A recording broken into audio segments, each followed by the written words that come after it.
नमस्कार, मैं रचना शर्मा। चढ़ती कला टाइम टीवी देख रहे सभी दर्शकों का स्वागत करती हूं। आप देख रहे हैं हरियाणा न्यूज। समाचारों की शुरुआत से पहले एक नजर आज की मुख्य सुर्खियों पर।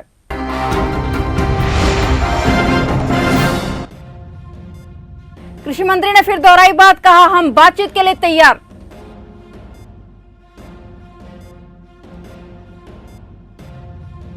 किसानों ने आंदोलन किया और तेज किसानों ने NH9 पूरी तरह से किया जाम।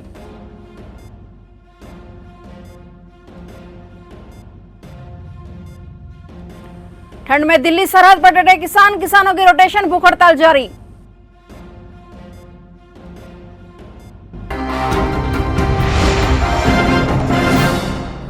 और अब समाचार विस्तार से।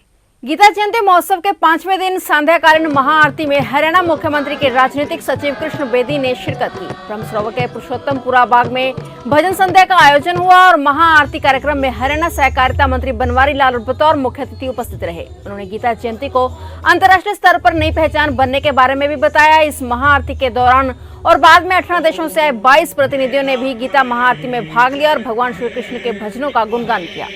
2015 में पहली बार गीता जयंती महोत्सव के अंदर यहाँ पर माननीय मुख्यमंत्री जी मुख्य अतिथि के तौर पर पहुंचे थे। उस समय अंतर्राष्ट्रीय स्तर का आयोजन नहीं होता था, केवल एक कहने को तो ये देश का था, अखिल भारतीय था, परंतु एक प्रांत से बड़ा नहीं था। तो उसी समय गीता जयंती महोत्सव में मुख्य अतिथि के तौर पर पुरुषोत्तमपुरा बाग में ही माननीय मुख्यमंत्री जी के संज्ञान में गीता मनीषी ब्रह्मश्रद्धेय ज्ञानंद जी महाराज ने इस विषय को उनके संज्ञान में रखा और उसी दिन माननीय मुख्यमंत्री जी ने तय कर दिया कि अगला गीता जयंती महोत्सव जो होगा वो अंतर्राष्ट्रीय होगा। और पहली बार 2015 के गीता जयंती महोत्सव के अंदर 50 देशों ने इसमें पार्टिसिपेशन किया और तब से इसका स्वरूप बनते बनते आज पूरे विश्व के अंदर जो कुरुक्षेत्र महोत्सव का केवल एक स्वरूप था, गीता जयंती महोत्सव केवल कुरुक्षेत्र महोत्सव था, आज पूरे विश्व के अंदर इसको आयोजन को हम सेलिब्रेट कर रहे हैं। और इस बार कोरोना काल के अंदर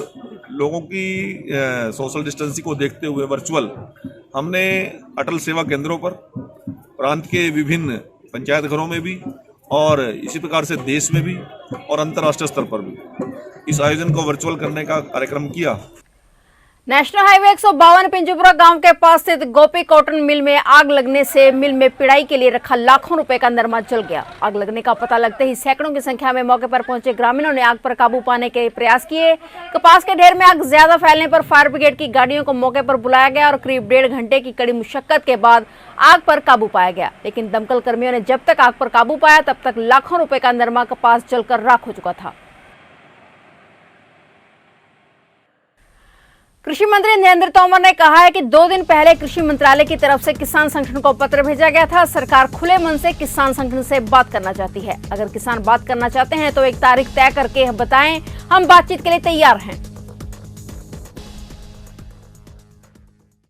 भारतीय किसान यूनियन के प्रवक्ता राकेश टिकैत ने कहा है कि हमें कृषि मंत्री से अभी तक कोई बैठक का निमंत्रण नहीं मिला है। किसानों ने निर्णय लिया है कि जब तक सरकार सभी 3 कृषि कानूनों को वापस नहीं ले लेती तब तक वे वापस नहीं जाएंगे। सभी मुद्दों को हल करने में 1 महीने से अधिक समय लगेगा। सरकार हमारे पास आएगी।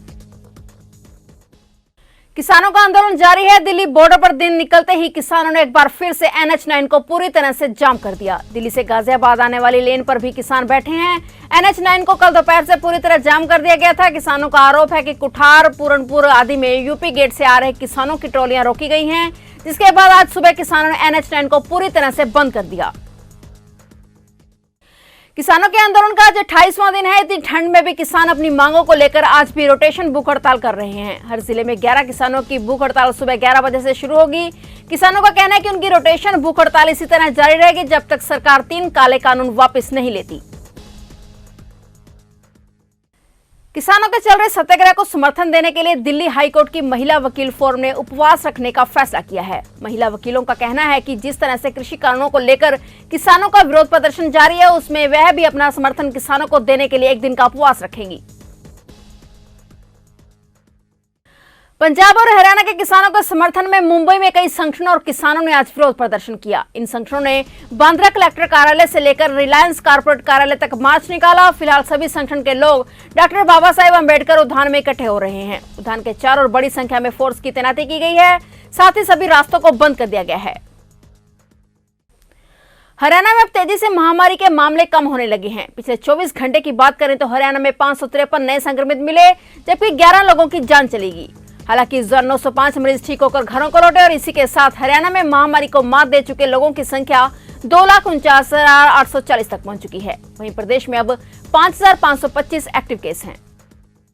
फिलहाल हरियाणा न्यूज में इतना ही। तब तक के लिए देखते रहिए चढ़ती कला टाइम टीवी और मुझे दीजिए इजाजत। धन्यवाद।